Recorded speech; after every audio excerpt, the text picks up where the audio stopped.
بسم اللہ الرحمن الرحیم۔ السلام علیکم ورحمۃ اللہ وبرکاتہ۔ سورہ بقرہ کی آیت نمبر 30 سے 39 تک آج ہم قرآن پاک پڑھیں گے ترجمے اور تفسیر کے ساتھ، اور اس کے لفظی معنی جاننے کی کوشش کریں گے۔ اعوذ باللہ من الشیطان الرجیم، بسم اللہ الرحمن الرحیم۔ وَإِذْ قَالَ رَبُّكَ لِلْمَلَائِكَةِ إِنِّي جَاعِلٌ فِي الْأَرْضِ خَلِيفَةً قالوا أتجعل فيها من يفسد فيها ويسفك الدماء ونحن نسبح بحمدك ونقدس لك قال إني أعلم ما لا تعلمون۔ وَإِذْ اور جب، قال کہا، ربک یعنی تمہارے رب نے، للملائکۃ فرشتوں سے، انی میں، جاعل بنانے والا ہوں، فی الارض زمین میں، خلیفہ کا معنی ایک نائب، قالو انہوں نے کہا، اتجعلو کیا آپ بنائیں گے، فیہا اس میں، من یفسد جو فساد کرے گا، فیہا اس میں، ویسفک الدماء اور بہائے گا خون، ونحن اور ہم، نسبح بعیب کہتے ہیں، بحمدک آپ کی تعریف کے ساتھ، ونقدس اور ہم پاکیزگی بیان کرتے ہیں، لاکا یعنی آپ کی، قالا اس نے کہا، انی بے شک میں، عالم جانتا ہوں، ما جو، لا تعلمون تم نہیں جانتے ہو۔ اس آیت مبارکہ کا ترجمہ ہے، اور جب تیرے رب نے فرشتوں سے کہا کہ میں زمین میں خلیفہ بنانے والا ہوں، تو انہوں نے کہا کہ ایسے شخص کو کیوں پیدا کرتا ہے جو زمین میں فساد کرے اور خون بہائے، ہم تیری تسبیح اور پاکیزگی بیان کرنے والے ہیں۔ اللہ تعالیٰ نے فرمایا، جو میں جانتا ہوں وہ تم نہیں جانتے ہو۔ ملائکہ فرشتے اللہ کی نوری مخلوق ہیں جن کا مسکن آسمان ہے، جو احکامات کے بجا لانے اور اس کی تحمید و تقدیس میں مصروف رہتے ہیں اور اس کے کسی حکم سے سرتابی نہیں کرتے۔ خلیفہ سے مراد ایسی قوم ہے جو ایک دوسرے کے بعد آئے گی، اور یہ کہنا کہ انسان اس دنیا میں اللہ تعالیٰ کا خلیفہ اور نائب ہے، غلط ہے۔ فرشتوں کا یہ کہنا حسد یا اعتراض کے طور پر نہ تھا، بلکہ اس کی حقیقت اور حکمت معلوم کرنے کی غرض سے تھا کہ اے رب، اس مخلوق کے پیدا کرنے میں کیا حکمت ہے، جبکہ ان میں کچھ ایسے لوگ بھی ہوں گے جو فساد پھیلائیں گے اور خون ریزی کریں گے۔ اگر مقصود یہ ہے کہ تیری عبادت ہو تو اس کام کے لیے تو ہم موجود ہیں، ہم سے وہ خطرات بھی نہیں جو نئی مخلوق سے متوقع ہیں۔ اللہ تعالیٰ نے فرمایا، میں وہ مسئلہ بہتر جانتا ہوں جس کی بنا پر ان ذکر کردہ برائیوں کے باوجود میں اسے پیدا کر رہا ہوں جو تم نہیں جانتے، کیونکہ ان میں انبیاء، شہداء اور صالحین موجود ہوں گے۔ ابن کثیر رحمۃ اللہ علیہ کی یہ تفسیر کا مختصر سا ٹکڑا ہے۔ وَعَلَّمَ آدَمَ الْأَسْمَاءَ كُلَّهَا ثُمَّ عَرَضَهُمْ عَلَى الْمَلَائِكَةِ فَقَالَ أَنبِئُونِي بِأَسْمَاءِ هَؤُلَاءِ إِن كُنتُمْ صَادِقِينَ۔ وعلم اور سکھائے، آدم علیہ السلام کا نام ہے، الاسماء نام، کلھا سب چیزیں، ثم پھر، عرضہم انہیں سامنے کیا، علی پر، الملائکۃ فرشتے، فقال پھر کہا، انبئونی مجھ کو بتلاؤ، باسماء نام، ہؤلاء ان اگر، کنتم تم ہو، صادقین سچے، یعنی کہ اگر تم سچے ہو تو ہمیں ان کے نام بتلاؤ۔ ترجمہ ہے، اور اللہ تعالیٰ نے آدم کو تمام نام سکھا کر ان چیزوں کو فرشتوں کے سامنے پیش کیا اور فرمایا، اگر تم سچے ہو تو ان چیزوں کے نام بتاؤ۔ قالوا سبحانک لا علم لنا الا ما علمتنا انک انت العلیم الحکیم۔ قالوا انہوں نے کہا، سبحانک آپ پاک ہیں، لا علم لنا ہمیں کوئی علم نہیں، الا مگر، ما جو، علمتنا آپ نے ہمیں سکھا دیا، انک انت بے شک آپ، العلیم جاننے والے ہیں، الحکیم حکمت والے۔ ان سب نے کہا، اے اللہ تیری ذات پاک ہے، ہمیں تو صرف اتنا ہی علم ہے جتنا تو نے ہمیں سکھا رکھا ہے، پورے علم اور حکمت والا تو ہی ہے۔ قال یا آدم انبئہم باسمائہم فلما انبعاہم باسمائہم قال علم اقل لکم انی اعلم غیب السماوات والارض وعالم ما تبدون وما کنتم تکتمون۔ قال اس نے فرمایا یا اے آدم انبئہم انہیں بتا دے باسمائہم ان کے نام، فلما سو جب انبعاہم اس نے انہیں بتلایا باسمائہم ان کے نام، قال فرمایا علم کیا نہیں، اقل میں نے کہا لکم تمہیں انی کہ میں عالم جانتا ہوں غیب چھپی ہوئی باتیں، السماوات آسمان والارض اور زمین، وعالم اور میں جانتا ہوں ما جو تبدون تم ظاہر کرتے ہو، وما اور جو کنتم تکتمون تم چھپاتے ہو۔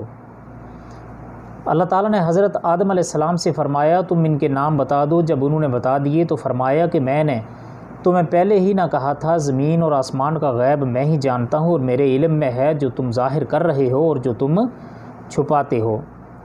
اسماء سے مراد مسمیات اشخاص و اشیاء کے نام اور ان کے خواص و فوائد کا علم ہے جو اللہ تعالیٰ نے الہام کے ذریعے حضرت آدم علیہ السلام کو سکھلایا دیا تھا۔ پھر جب ان سے کہا گیا کہ آدم علیہ السلام ان کے نام بتلاؤ تو انہوں نے فوراً سب کچھ بیان کر دیا جو فرشتے بیان نہ کر سکے تھے۔ اس طرح اللہ تعالیٰ نے ایک تو فرشتوں پر حکمت تخلیق آدم واضح کر دی، دوسرے دنیا کا نظام چلانے کے لیے علم کی اہمیت و فضیلت بیان فرما دی۔ جب یہ حکمت و اہمیت فرشتوں پر واضح ہوئی تو انہوں نے اپنے قصور و علم و فہم کا اعتراف کر لیا۔ فرشتوں کے اس اعتراف سے یہ بھی واضح ہوا کہ عالم الغیب صرف اللہ تعالیٰ کی ذات ہے۔ اللہ کے برگزیدہ بندوں کو بھی اتنا ہی علم ہوتا ہے جتنا اللہ تعالیٰ انہیں عطا فرماتا ہے۔ وَإِذْ قُلْنَا لِلْمَلَائِكَةِ اسْجُدُوا لِآدَمَ فَسَجَدُوا إِلَّا إِبْلِيسَ أَبَى وَاسْتَكْبَرَ وَكَانَ مِنَ الْكَافِرِينَ۔ کمائنہ اور از کمائنہ جب قلنا ہم نے کہا للملائکۃ فرشتوں کو اسجدوا یعنی تم سجدہ کرو لآدم آدم کو فسجدوا تو انہوں نے سجدہ کیا الا سوائے ابلیس ابا اس نے انکار کیا واستکبر اور تکبر کیا وکانا اور ہو گیا من الکافرین کافروں میں سے۔ اور جب ہم نے فرشتوں سے کہا کہ ہم آدم کو سجدہ کرو، ترجمہ ہے اور جب ہم نے فرشتوں سے کہا یعنی اللہ سبحانہ تعالیٰ کہہ رہے ہیں کہ ہم نے جب فرشتوں سے کہا کہ آدم علیہ السلام کو سجدہ کرو تو ابلیس کے سوا سب نے سجدہ کیا، اس نے انکار کر دیا اور تکبر کیا اور وہ کافروں میں سے ہو گیا۔ علمی فضیلت کے بعد حضرت آدم علیہ السلام کی دوسری عزت ہوئی۔ سجدہ کے معنی ہیں عاجزی اور گڑ گڑانے کے، اس کی انتہا ہے زمین پر پیشانی کا ٹکا دینا۔ قرطبی رحمۃ اللہ علیہ نے یہ بات بیان کی ہے، یہ سجدہ شریعت اسلامیہ میں اللہ تعالیٰ کے سوا کسی کے لیے جائز نہیں ہے۔ نبی کریم صلی اللہ علیہ وآلہ وسلم کا مشہور فرمان ہے کہ اگر سجدہ کسی اور کے لیے جائز ہوتا تو میں عورت کو حکم دیتا کہ وہ اپنے خاوند کو سجدہ کرے۔ سنن ترمذی شریف میں کی یہ روایت ہے۔ تاہم فرشتوں نے اللہ کے حکم پر حضرت آدم علیہ السلام کو سجدہ کیا جس سے ان کی تکریم و فضیلت اور فرشتوں پر واضح ہو گئی، کیونکہ وہ سجدہ و اکرام و تعظیم کے طور پر یہ تھا نہ کہ عبادت کے طور پر۔ اب تعظیماً بھی کسی کو سجدہ نہیں کیا جا سکتا۔ یہ خاص بات نوٹ رکھنے والی ہے کہ ابھی جو لوگ اس چیز کو تعظیماً سجدہ کہتے ہیں اور مختلف پیروں اپنوں کو سجدے کرتے ہیں تو اب تعظیماً سجدہ بھی جائز نہیں ہے۔ ابلیس نے سجدے سے انکار کیا اور راندہ درگاہ ہو گیا۔ ابلیس حسب وضاحت قرآن جنات میں سے تھا، لیکن اللہ تعالیٰ نے اسے اعزاز کے طور پر فرشتوں میں شامل کر رکھا تھا، اس لیے بحکم الہی اس کے لیے بھی سجدہ کرنا ضروری تھا، لیکن اس نے حسد و تکبر کی بنا پر سجدہ کرنے سے انکار کر دیا۔ گویا حسد اور تکبر وہ گناہ ہیں جن کا ارتکاب دنیا انسانیت میں سب سے پہلے کیا گیا اور اس کا مرتکب ابلیس ٹھہرا، یعنی اللہ تعالیٰ کے علم و تقدیر میں۔ وَقُلْنَا يَا آدَمُ اسْكُنْ أَنْتَ وَزَوْجُكَ الْجَنَّةَ وَكُلَا مِنْهَا رَغَدًا حَيْثُ شِئْتُمَا وَلَا تَقْرَبَا هَٰذِهِ الشَّجَرَةَ فَتَكُونَ مِنَ الظَّالِمِينَ۔ وَقُلْنَا اور ہم نے کہا یا آدم اے آدم اسکن تم رہو انت تم وزوجک اور تمہاری بیوی الجنات یہ جنت وکلا اور تم دونوں کھاؤ منہا اس میں سے رغدن اطمینان سے، حیثو جہاں، شئتما تم چاہو، ولا تقربا اور نہ قریب جانا، حاضہی کا مطلب اس، الشجرہ کا مطلب درخت، فتکون پھر تم ہو جاؤ گے، من الظالمین ظالموں میں سے۔ اس آیت کریمہ کا ترجمہ ہے، اور ہم نے کہہ دیا کہ اے آدم تم اور تمہاری بیوی جنت میں رہو اور جہاں کہیں سے چاہو با فراغت کھاؤ پیو، لیکن اس درخت کے قریب بھی نہ جانا ورنہ ظالم ہو جاؤ گے۔ یہ آدم علیہ السلام کی تیسری فضیلت ہے جو جنت کو ان کا مسکن بنا کر عطا کی گئی۔ یہ درخت کس چیز کا تھا، اس کی بابت قرآن و حدیث میں کوئی وضاحت نہیں ہے۔ اس کو گندم کا درخت مشہور کر دیا گیا ہے، جو بے اصل بات ہے، ہمیں اس کا نام معلوم کرنے کی ضرورت ہے، نہ اس کا کوئی فائدہ ہے۔ فَأَزَلَّهُمَا الشَّيْطَانُ عَنْهَا فَأَخْرَجَهُمَا مِمَّا كَانَ فِيهِ وَقُلْنَا اهْبِطُوا بَعْضُكُمْ لِبَعْضٍ عَدُوٌّ وَلَكُمْ فِي الْأَرْضِ مُسْتَقَرٌّ وَمَتَاعٌ إِلَىٰ حِينٍ۔ فَأَزَلَّهُمَا پھر ان دونوں کو پھسلایا، الشیطان شیطان، انہا اس سے، فاخرجہما پھر انہیں نکلوا دیا، مما کانا، کانا کا مطلب سے جو وہ تھے، فیہ اس میں، وقلنا اور ہم نے کہا، اہبتو تم اتر جاؤ، بعضکم تمہارے بعد، لے بعد کے، عدو دشمن، ولکم اور تمہارے لیے، فی الارض زمین میں، مستقرن ٹھکانہ، ومتاعن اور سامان، الہین تک وقت۔ لیکن اس آیت کریمہ کا ترجمہ ہے، لیکن شیطان نے ان کو بہکا کر وہاں سے نکلوا دیا اور ہم نے کہہ دیا کہ اتر جاؤ، تم ایک دوسرے کے دشمن ہو اور ایک وقت مقرر تک تمہارے لیے زمین میں ٹھہرنا اور فائدہ اٹھانا ہے۔ شیطان نے جنت میں داخل ہو کر روبرو انہیں بہکایا یا وسوسہ اندازی کے ذریعے سے، اس کی بابت کوئی وضاحت نہیں ہے، تاہم یہ وضاحت ہے جس طرح سجدے کے حکم کے وقت اس نے حکم الہی کے مقابلے میں قیاس سے کام لے کر سجدے سے انکار کیا، اسی طرح اس موقع پر اللہ تعالیٰ کے حکم ولا تقربا کی تعویل کر کے حضرت آدم علیہ السلام کو پھسلانے میں کامیاب ہو گیا، جس کی تفسیر سورۃ اعراف میں آئے گی۔ گویا حکم الہی کے مقابلے میں قیاس اور نص کا ارتکاب بھی سب سے پہلے شیطان نے ہی کیا۔ مراد آدم علیہ السلام ہیں اور شیطان ہیں جو ایک دوسرے کے دشمن ہیں، یعنی جن کو اللہ سبحانہ تعالیٰ نے کہا تھا کہ تم سب زمین پر اتر جاؤ، تم سب ایک دوسرے کے دشمن ہو، تو یہ آدم علیہ السلام اور شیاطین جن و انس ہیں جن سے یہ بات کہی گئی تھی۔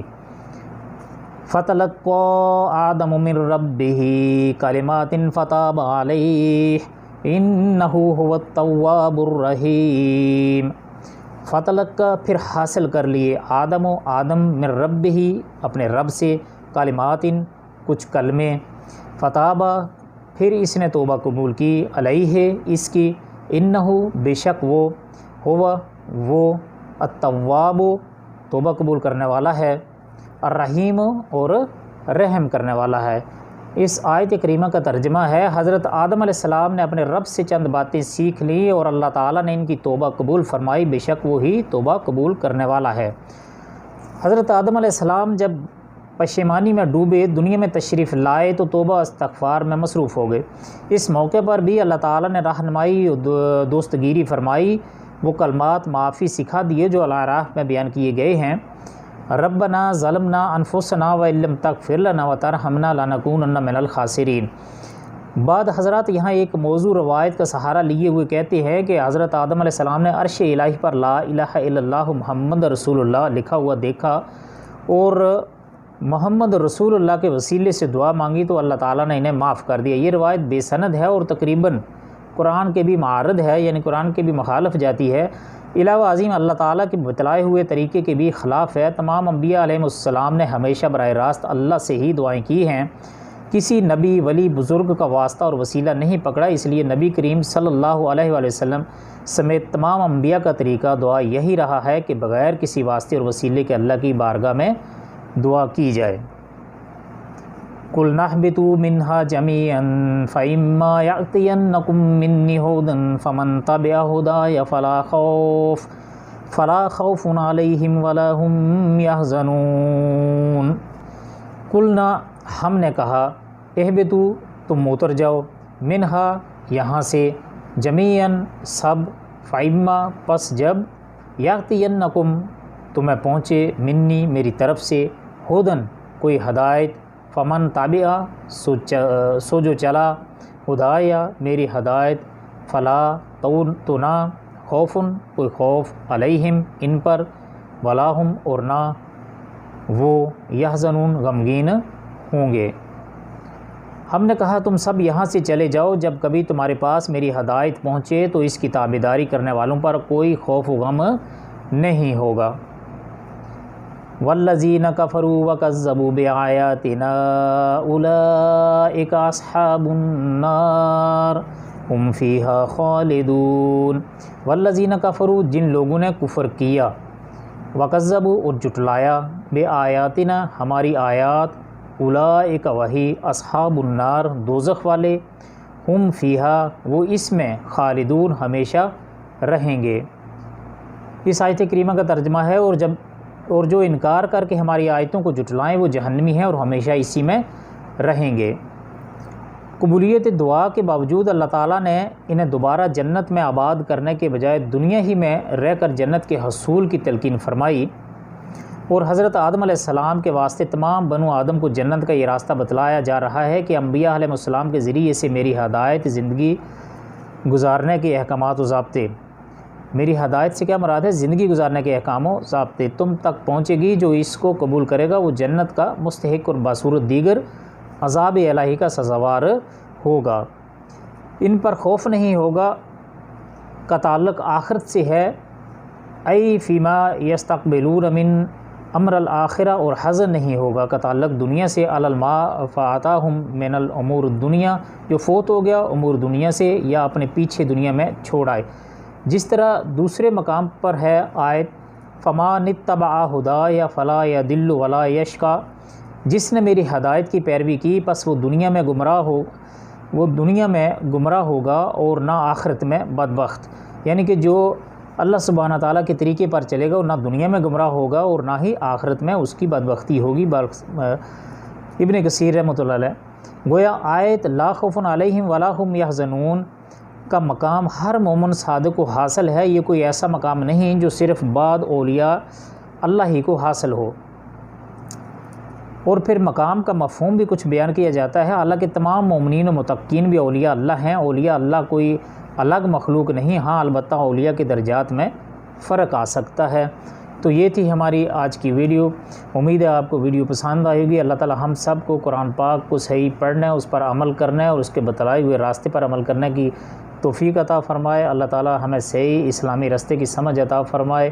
آپ سب کے قیمتی وقت کا بہت بہت شکریہ۔ السلام علیکم ورحمۃ اللہ وبرکاتہ۔ جاتے ہوئے آپ سے گزارش ہے کہ اگر آپ پہلی بار ہمارے چینل پر تشریف لائے ہیں تو مزید اچھی ویڈیوز کے لیے ہمارے چینل کو سبسکرائب کر لیجیے اور گھنٹی کے بٹن کو دبا کر آل پر ضرور کلک کر لیجیے تاکہ ہر آنے والی ویڈیو بر وقت آپ تک پہنچتی رہے۔